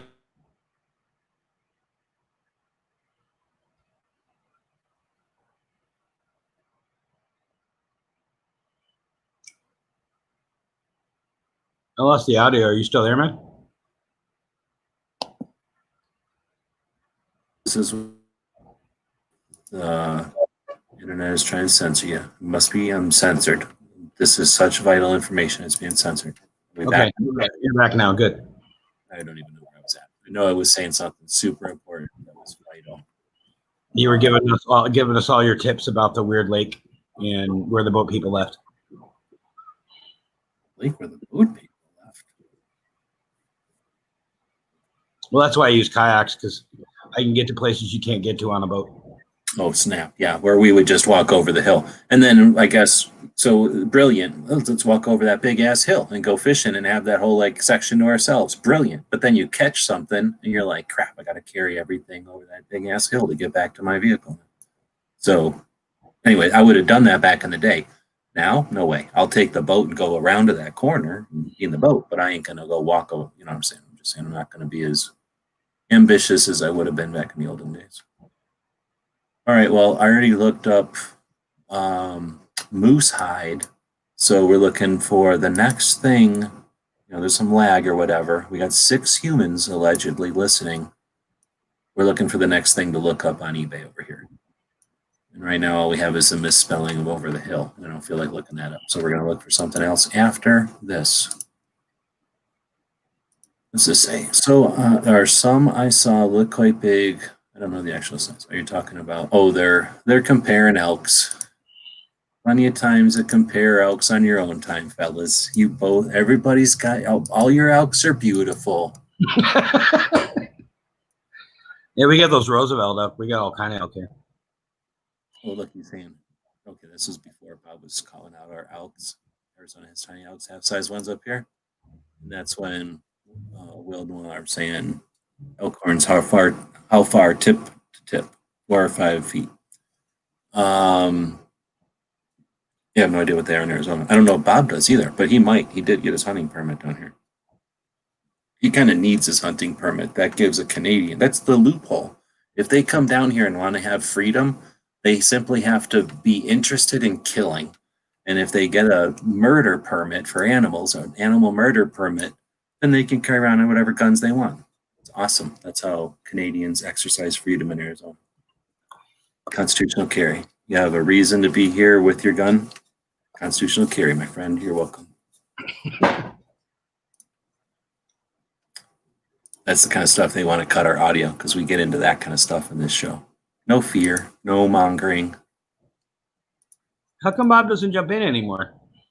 Because of his weak-ass Canadian internet based off of solar panels and some kind of wire based off of tin instead of copper. I don't know. They got crazy ideas up there. They're going to say anything? I guess we're not searching for squat on eBay. So we hit the hour mark. I specifically requested something to search for on eBay to keep this thing going as a way to kickstart this show. In other words, we've just been all over the place. This is supposed to be, it's all marketed as, we put a lot of effort into the marketing of making this the most real gun chat that ever happens, period, ever. And it also happens every weeknight at midnight. And we started talking about moose hide somehow. That's not my fault. I blame Pelosi. Wait, I blame Biden for this. So in the fact that it doesn't make sense. So that's why it makes sense.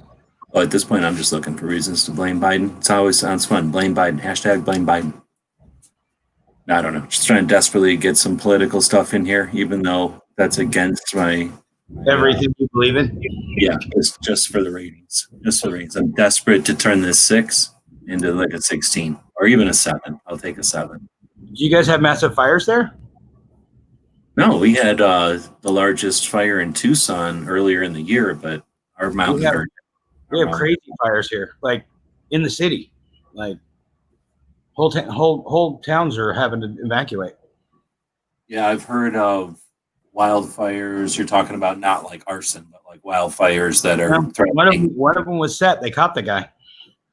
But I mean, I should say wildfires, not in town neighborhoods burning, but like trees burning. Right. Well, yeah. one was most of a park. Oh, like a wooded park? Yeah, wooded park, because it's just been so dry even here. But we've got the Eastern Washington is literally almost all on fire. Like I've talked to a bunch of people. There was people that couldn't get out of their town because all the fire was everywhere. Well, I've seen something about Oregon. And Oregon has the same problem. So does California. So I blame the Californians moving to Oregon and more Oregon and Washington. And you know how they bring their bullshit political stuff? I think they brought fires too. Well, so there's a couple of things. So fires can't happen every year because there has to be fuel. So they don't create enough fuel. Otherwise, we'd have way more fires. So if you want to blame mismanagement and other things, feel free, because anybody can shout at the sky and blame 2020 hindsight. But what we got going forward is we'll have lived through a year with literally fires everywhere. So there's seriously been fires everywhere. We'll be more resilient physically. There's not as much fuel to burn again. And if it does burn again, we'll be smarter, more efficient, and more capable, have more experienced people. There was 1,000 people fighting the 100,000 acre fire here in Tucson, for example. I don't know if people know, when you fight fire for the Forest Service, at least when I fought fires back in the day, it's sort of like joining in the Army. It's one of the reasons I didn't pursue it, because I didn't like that being, what's the word, like obligated that way. But when you sign on to forest fire duty, you're in for the duration. So if they keep having, in other words, if a fight, that you can't say, I'm going to go fight a fire for 3 days. That doesn't work. You're there for the duration of the fire. And for my little experience, you go to one fire, if another fire starts, there's pretty good odds you're all going to that next fire. So what started out as probably, they can estimate this might be a 3-day fire to deal with. It turns out to be 2 days or 4 days, whatever. But if another one starts, that 2 days, 3 days thing turned into 7 days. And I believe that once it gets to like a month, they start letting you cycle out and meet your family again. But, they can't let you just go home, because, the fire will wait until everybody eats dinner and comes back. So these things are, like I say, it sucks to be going through the situation, but we will be super stronger, more efficient, better, more prepared on the other side of this whole thing. So that's all I can offer. There's no, I don't know if that's even a silver lining, but at least there's other things to focus on. Because like I say, we had a month of it. It took a while to burn 100,000 acres here, almost an entire month. So we lived not with the situation you're having. We didn't have like every night weird fire sunsets for whatever reason, maybe because it was happening on a mountain next to us or in front of us, whatever you want to say. Like it didn't come down here, but it's certainly eerie, especially with all the weird shit happening this year and all the focus on trying to get people to panic and shut down and, For sure. dig in. And then boom, they look up and there's a fire. Like we literally could see flame. It wasn't weird smoke in the sky as much as you'd look up and just see flame up in the air. You'd look up and there was flame. So anyway, yeah, that's happening around. I don't know if it's happening in Colorado. I mean, knock on wood, I'm not asking for it to, but how often do you have a situation in California, Oregon, and Washington? Every year somebody has something, right? But I don't think I can remember a year when everybody's had one at the same time. So Wheeled and Armor, when well armed, wanted to know about GoPros on eBay.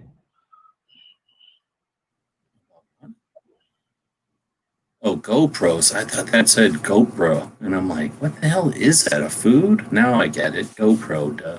Well, first he said, what is the most expensive gun part on eBay? So I said in gun part, and then I'm going to go to highest price with shipping first. Oh, snap. It's a set of grips that Erstwhile made.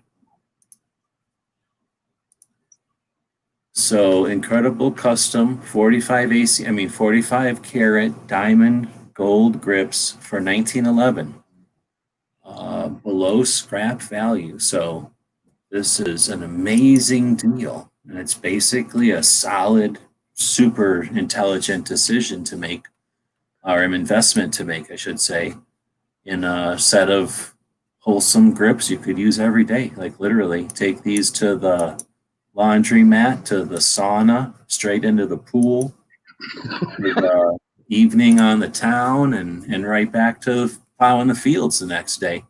This can do everything. Wash it off with a towel. No need for soap and water. Amazing. It's only missing one diamond. Shit, you can pick a diamond out of your teeth and put that in there. Amazing. How much do they want for it? $14,999. It's basically giving it away. I mean, really, if you think about it, it's an investment. As soon as you buy it, I bet you it's worth $17,000. Right? I mean, by the time they ship it to you for free. When you make your $1 million on your secret project, you can totally get this. Yeah, probably. So that was the most expensive gun part, I believe. We got a rare vintage collection of magazines for $12,000. Let's see what this is all about. Oh yeah, this is definitely worth $12,000. We've got a F&N magazine, a couple of these magazines that are black and also silver, and then about 8 other magazines. That's a deal, man. That's a freaking deal. There's no way that this is some sort of weird front for, like, I don't know, a dead human or guts, maybe intestines or some organ, or maybe a shit ton of drugs or a computer part that, like, elongates your, I don't know, psychoplasms. I don't know what the fuck's going on here, but I don't think it's actually this like $15 box of shit magazines from a gun show. This is a $10,000 trigger connector. See, these are like, this is how they get you. It doesn't really cost this much to make that part.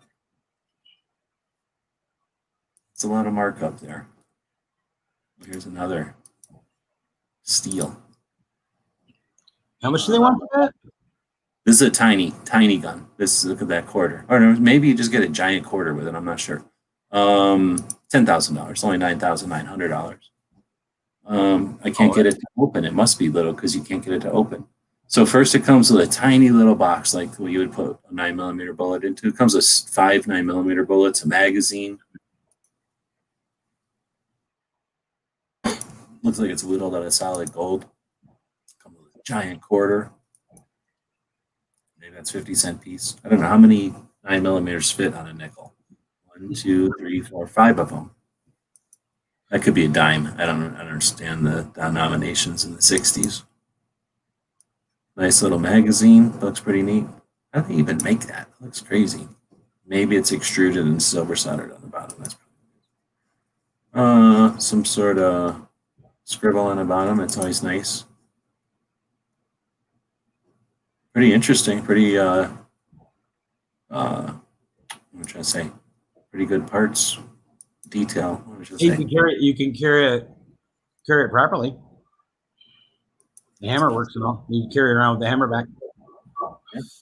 Yeah. I mean, it looks like a pretty decent job of it all. So $10,000. You could buy it for just $400 a month for 24 months. I mean, that's not that much, really. Who needs to eat food all the time? You got this extended slide for $10,000. The Fats Megget police training thing for $10,000. That's actually something. What is this? For $8,000. A 12 spindle stock duplicator lathe type of thing. So you jam one stock in the blank in the one end, and then you got 1, 2, 3, 4, 5, 6, 7, 8, 9 stations, I think it said. 12 spindle. So there's 12 duplicators. So I should be counting these. 1, 2, 3, 4, 5, 6, 7, 8, 9, 10, 11, 12. Hell yeah. So you can make 12 stocks out of this thing. This is from something custom made guns 316. I guess we'll find out. How neat is that? So you think this might a lot? I feel like the shipping would be a lot. Yeah, but look at this. Do you think this is something that they whittled together, like because they had nothing else to do on a Saturday, and then, oh yeah, let's make a 12-head thing? Or do you think this was like made for whittling out like M1 carbine stocks or something? This looks like something that somebody made for knocking out carbines or Garand stocks back in the day for like war effort. This looks like a legit awesome looking thing. Or maybe it's just a table leg thing and I'm a dumbass. It could just be a table leg thing and I don't know what the hell I'm looking at. Because it's probably the same thing for a table leg, right? You should totally get it. I don't want to do this. I hate wood. Wood's stupid. It's old fashioned. It's shitty. It's sawdust everywhere. It catches fire. Plus, I don't like belts. This thing looks like it's belt driven. I don't agree with belts. $8,000. Yeah, let's see what the shipping is. Free local pickup. That's in Kansas, Sedgwick, Kansas. So I wonder if we know what the name of that place is. No, just some Czech county girl. I bet you we could figure it out by some sort of CSI investigations. Whew. Experimental pistol from Winchester, $8,000. So it comes with a tape measure and looks kind of stupid. I can't imagine Winchester doing anything with this. Oh, it's just a part of it. Oh, I see. Wait, no. This is fake. This looks like more like what somebody made in their garage. So I don't believe anything about that. This doesn't even look like a gun part. Oh, look at this. It's laying on a piece of zebra. Nice. So pretty expensive gun parts. That was pretty interesting. Let's see. Bought people starting them over. Not even sure what we were talking about. So there, notch here. You were going to get a GoPro on eBay, new or whatever. Okay, so eBay, new or remanufactured GoPro 6. First off, I only got a GoPro I traded a SIG for one time because everybody's like, oh, GoPros, you got to get a GoPro. Blah, blah, blah. GoPros are so good. Blah, blah, blah. So I traded a SIG gun, a gun that shoots real bullets for a stupid camera. You know how many times I've used it? I don't even know where it is. So I never used it. So I don't like these things. They're stupid. I got the one where you can see what's going on your phone. Oh, that's amazing. Now I can see what's going on my phone because otherwise it's the most useless camera ever. Oh, how about I get a camera that I have no idea what it's looking at? That sounds awesome to me. So I never understood them. And then it's like 7 generations later or whatever. Oh, you can look at it on your phone. I'm like, oh, okay, that sounds amazing. Plus it's like James Bond and shit. I'm going to stick that camera places and look at it on my phone.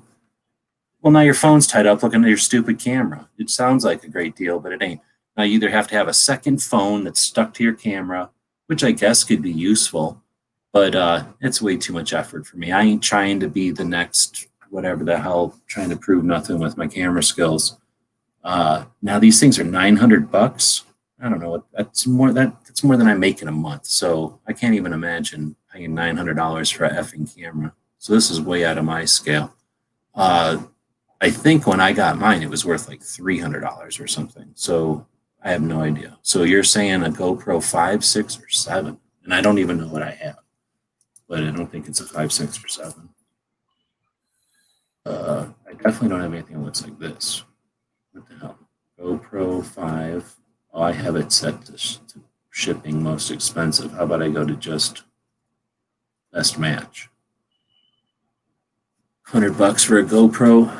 Mine doesn't look like this, so this looks newer than mine probably. And again, for $100, I don't know what $100 is worth to you. And then you got to talk to somebody who uses these things. I'll bet you they're amazing for people that use them and know how to do stuff with them for what they are, because you're only paying for guts. You're paying for a lens and you're paying for some guts and you're not paying for a bunch of fanciness. So I could see that they pack a bunch of stuff in here, but it ain't my form factor. Do you ever use one, Woods? No, it'd be interesting in getting one. I want to start a channel that's based on my stupid cat because he's, want to make $1 million because cats are clearly the way to win the internet. He's all of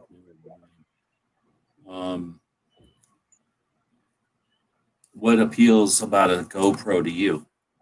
That I can sit it down and watch the cat doing weird shit and then put it on the interwebs, and then the people send me money for watching my cat do weird shit because he does weird shit every day. Okay, so if there was like a Sony blah blah blah that did the same thing, or if there was a Canon such and such that was equivalent, you wouldn't give a shit whatever's cheapest or whatever people tell you is cool. Yeah, is there like a knockoff of GoPro that would work? Oh yeah, I have no idea. I'm just saying it's not like you got some affinity for the brand, or they've done something special, or they do something that you're aware of. So I'm trying to look at what the different GoPros are, and none of these ring any bell to me. So I'm way behind on the GoPros. I don't think it's a 3 that I have, but it might be. I don't remember.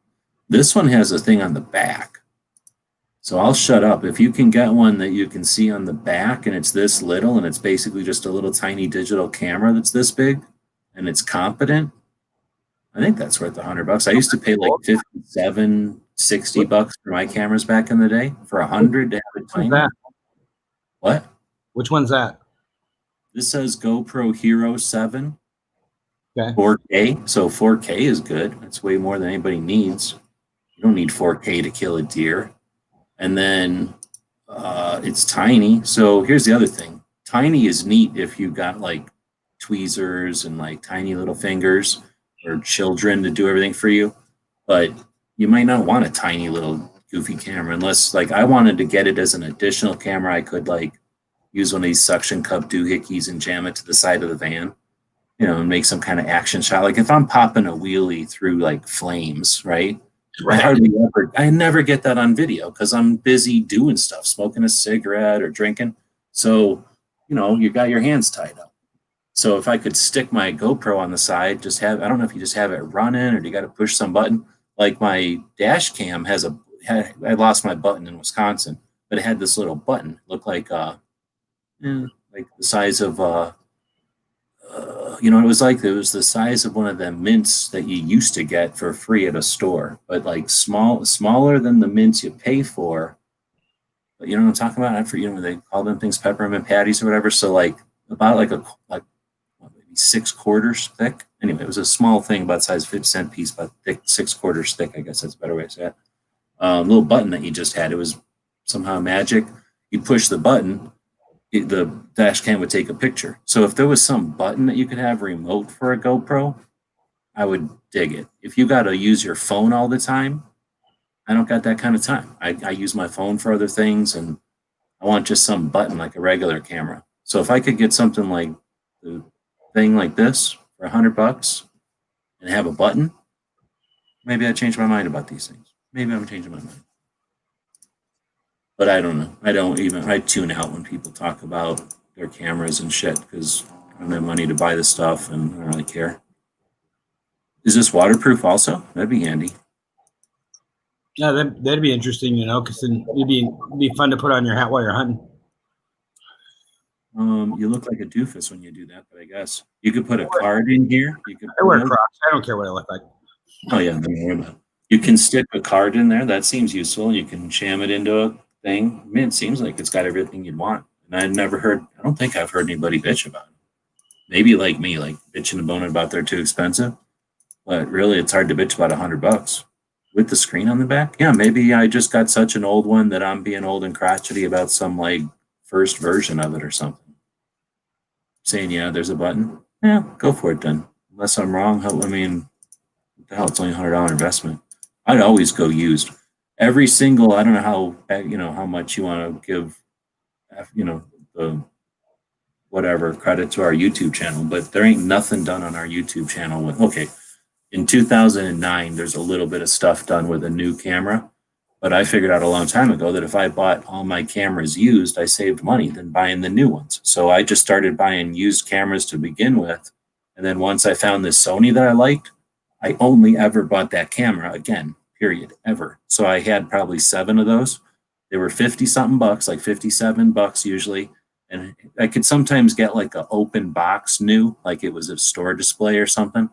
But usually they were decent. They were strong, and I didn't mind buying them for $50. They would usually be like 100 if they were new in the box, and like 50 if they were in decent shape. And I would usually risk it and get a $50 one. I figured if I got a really bad one, I could, sacrifice it downrange or something. But I kind of stalled at that point. I don't even know. That might have been 2010 even. Like that was a long time ago. I stalled out at that kind of 2010 technology. So anything beyond that is more than I've ever used before. But anything that's ever been done on our YouTube channel has been done with a phone or those $50 cameras that are from like 2010. So I imagine you could do anything you want with this amazing little piece of magic. Because it's 4K for crying out loud. That's more than you can edit.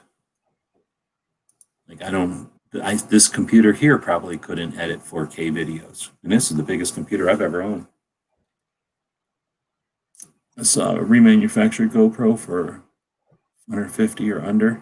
That doesn't seem like that much. I thought GoPros were like $300-400. There's no way I'd recommend that. But for $100 something, I don't think you could go bad. And the worst thing is, let's say you get a GoPro and you just hate everything about it, then pass it along. Somebody's going to buy that GoPro. And if worst case scenario, if you can't find anybody to buy it, if you donate that to a worthwhile cause or somebody who's like a kid or somebody who can actually have fun with it, then I'd say it's worth renting it for a little while and passing it on to a kid for $150, right? Yeah, for sure. Kids would love that. And kids nowadays can figure out that technology in like a day. Dude, I can't imagine. Now that I said that, I'm thinking about if somebody would have handed me a GoPro when I was a little kid, holy moly, would that have been fun. Holy moly, with a little thing on the back where you can immediately see. Yeah, it wasn't even like fathomable. Speaking of fathomable, that wasn't even fathomable when I was a kid. Flath is jumping in. Thanks for jumping in. How's it going?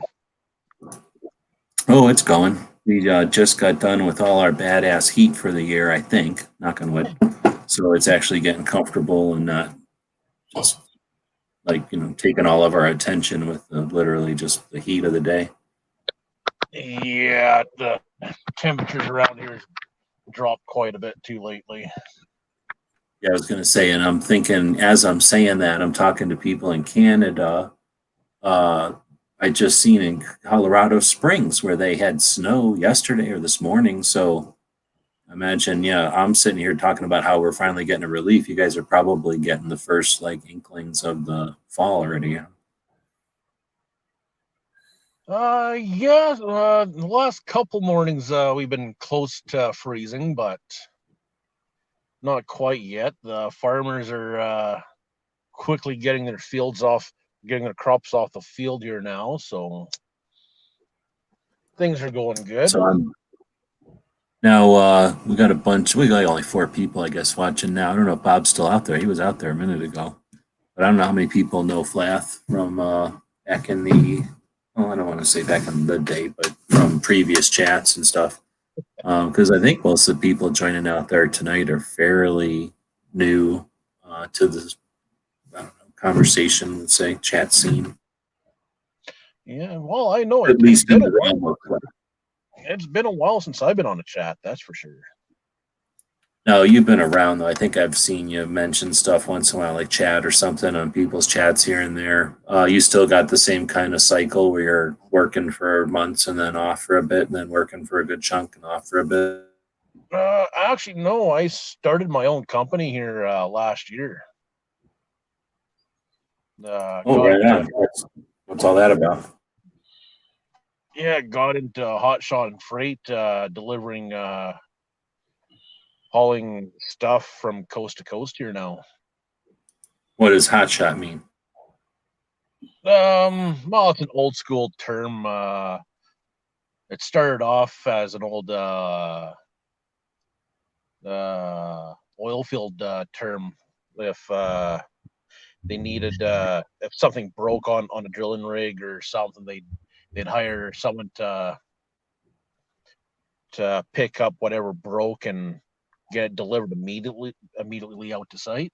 So it was we need something hot shotted out to site.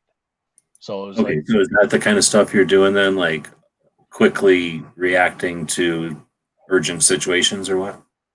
Yeah, well, due to government regulations, we can't exactly pick up the phone and head out right away. Now we gotta because we're only allowed to work so many hours a day now and stuff like that. But doing Well, okay, but aside from that, though, that's the kind of thing you're doing. You've done your own gig to supply what is it? Just anybody remotely or specific groups? well, like for me, I'm doing more the long haul freight stuff. So if someone needs something shipped from, let's say, Edmonton to Toronto, they'll give me a call. I'll work out a schedule to where I can pick it up and deliver it, and then because if because if they say, well, we need this shipped right away, then I'll usually charge them probably twice as much because now I don't have a means to find a load out from Ontario, Quebec, or wherever they send me to come back. So it's like, well, if you guys can wait on it, I'll charge you half. But if you guys need it like right away, it's going to cost you guys. Well, there's always stuff that they don't got time to can wait for what's easiest or cheapest, right? They got to have it there, and there's got to be people that can do it. That's interesting. So then, I had a guy. is this like you went out and bought a vehicle, or did you go out and buy a vehicle then? Did you go out and buy a truck or a rig or something? Yep, I bought a 2019 Ram 3500 dually crew cab diesel. Okay, and then they supply the trailers, or you got some kind of thing? Nope, I got my own trailer too. I bought a 32-foot tandem dual gooseneck. Oh shit! Well, I don't know why the hell Bob's at. He's missing all of this good stuff. So that sounds pretty neat. So then, has it been consistent type of stuff, or all over the place with the payloads, or is that what you call it? What do you call it? Your stuff. Yeah, just freight. The last I've been mostly power only. So like there's a lot of my customers have holiday trailers and boats. And there's the odd guy that wants his boat or his holiday trailer hauled on my trailer, which I'll either winch on or I'll get a tow truck to come and winch that load onto him, and then I'll winch it off of him onto my trailer. And then when I get to the drop off location, same thing. I'll get tow truck to come out, and because I got ramps on my trailer, but they're just too steep for a lot of stuff. So, That sounds pretty cool. How long have you been doing that then? but my coolest let's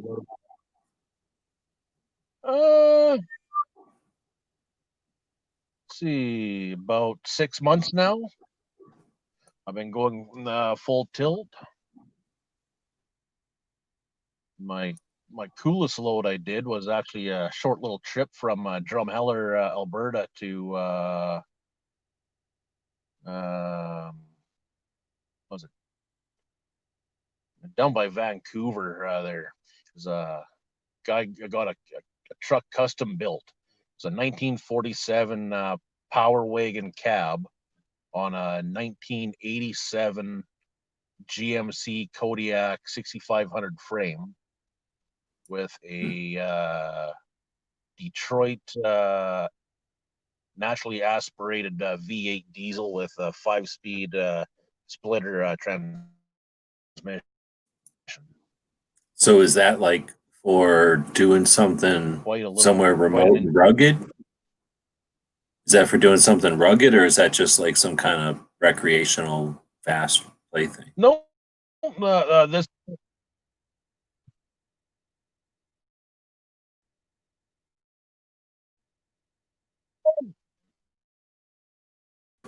this guy here, it was just something custom that he wanted to build. Apparently he gets he's in the movie industry, and he gets trucks or vehicles for movies and stuff, and he had this thing it was supposed to be in, and his usual transport driver got sick or something, so they found my name and asked if I could do it, and I said sure. Yeah, very cool.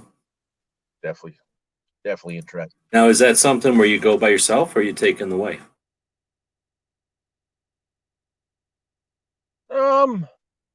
I usually go by myself because my wife works Monday to Friday.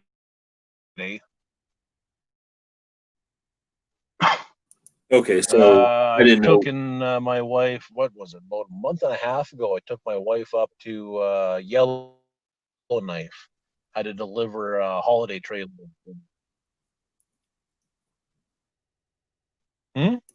Well, I guess I wasn't sure of the scale. Like if it was the kind of thing that's all you had to do and you were totally covered. So she just was tagging along because it was like free vacation or something. I have no idea. I only got BJ and the bear to go off of, you know. Oh, yeah, no, like I've taken my mom on a trip down to Vancouver. I took my wife up to Yellowknife. Yeah, and I think I might be getting I might be signing on to get a contract with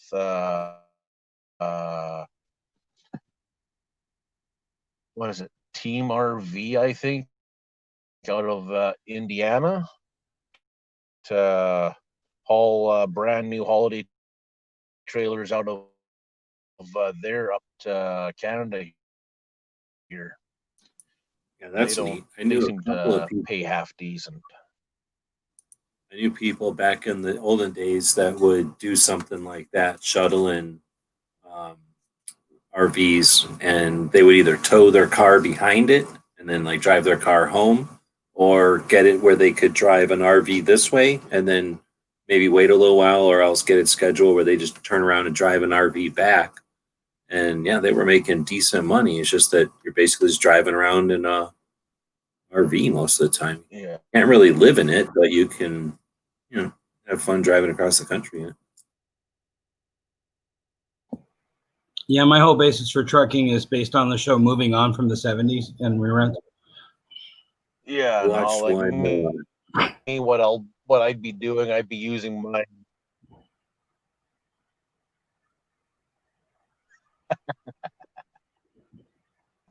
I'll be using my pickup hauling fifth wheel trailers and pull behind trailers. Sounds like they might have the odd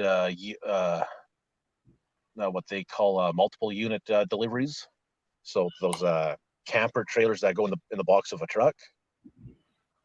I could put one of those in the box of my truck and then haul a standard holiday trailer behind my truck, or I could probably fit two or three of those on my gooseneck, I think.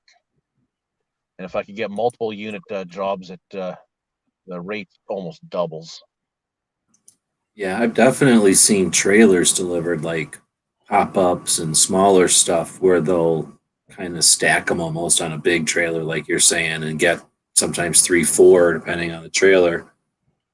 And then I didn't think about it where you can kind of carry one or have one and then have one behind it. That is a thing, especially for just getting from here to there. If you're not stopping a million times, just double, whatever that's called, double tandem. Yeah. Anyway, so it sounds like you've been working a lot. Any gun stuff happening up there?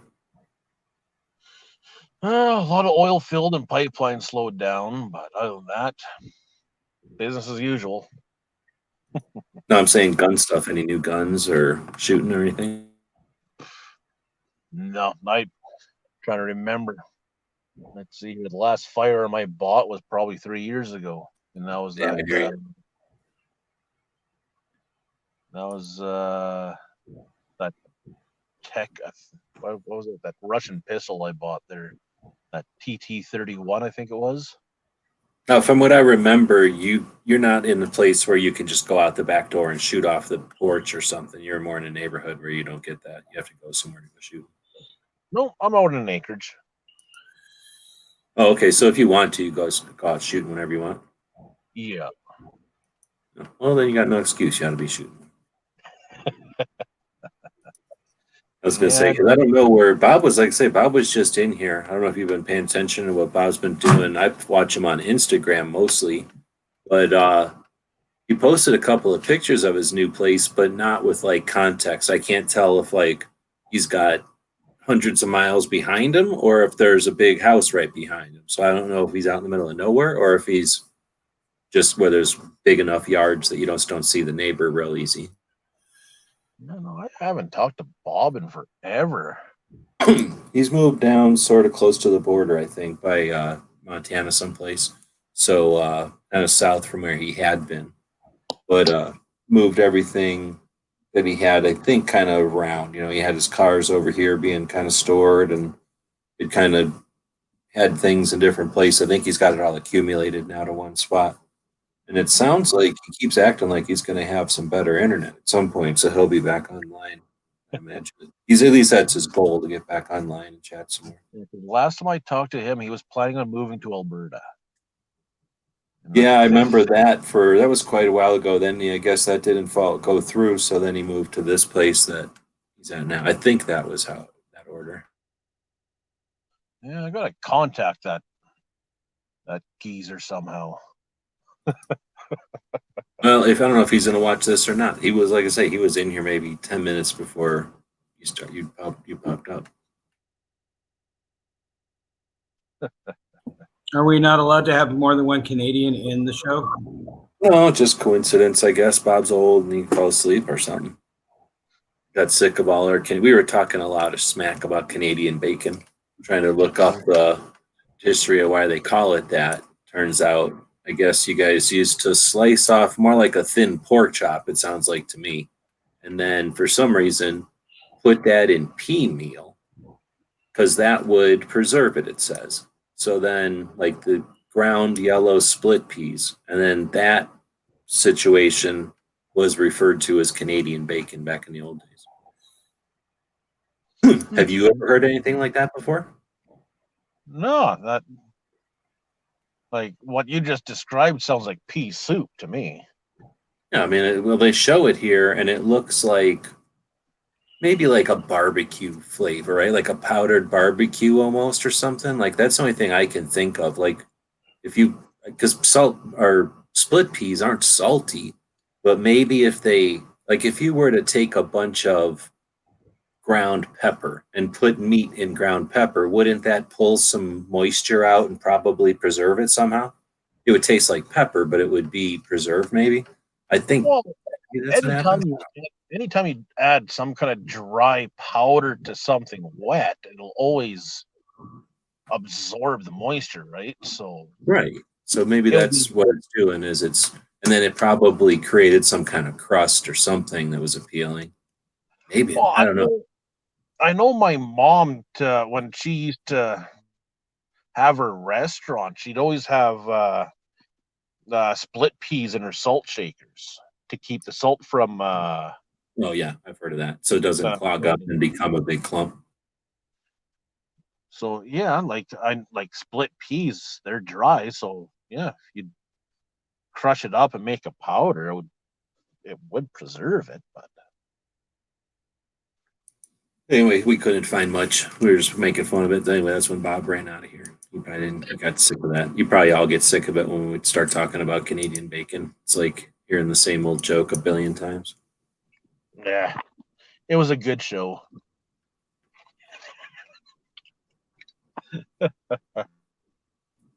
Let's see. So I don't know who this. Do we know who this is? Coming in and saying, "Seen bacon." That's why we've been putting the bacon cartoons out there, trying to attract the woods out of the woods.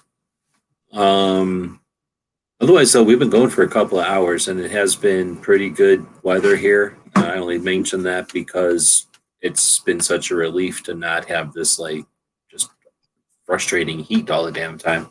So I'm just chomping at the bit to get work done. We've had a pretty decent conversation tonight, but I'm going to call it quits just because, like I say, I just don't want to be able to take advantage of the rest of the time tonight to get some stuff done. So, this is what we do this for, so we can have an open room to have a conversation. Thanks everybody for participating, Woods and Flath for jumping in, being part of it, but then everybody who's been keeping us going here. We had a little fun tonight. The goal is to be aware and be active on Second Amendment issues, to be focused on guns, because that's all I pretty much care about. However, I'm not going to follow the instructions or the lead or the programming of the major media. So we're not necessarily ignoring the news of the day, but there's so many shows you can listen to that news of the day. This is an alternative. So it's not everyone's flavor, but for those of you that enjoy an alternative that's legit and real, you're welcome to join us every single weeknight. We've been here for 1,000+ nights, and we'll keep doing it until we can't do it no more. You guys want to plug anything on the way out? I don't have anything to plug, but it was nice to see Fat again. Yeah, definitely. Thanks for jumping in, Flat. It's good to catch up. And I like having people in from other countries. We've had people over the years in from tons of different countries. It's always cool. So we're all stronger when we know what's going on, and we don't just assume. We kind of play around being sarcastic, but realize most of the time it's sarcasm. We're down for the conversation here. Well, let's see. It came in at the last second. Well, whatever. It's 2 hours after the show started. We're here every night at midnight. It's not hard to find us. Been doing it for 1,000 or so nights. Bark at the moon. Yep. And he keeps putting that banana up there. I know for a fact it's not a crescent. It was like a half a moon yesterday. So we're barely gibbous. No, we're barely crescent. And he's saying something weird poetically. But yeah, thanks for everybody for joining us. We'll be back to pick you up later.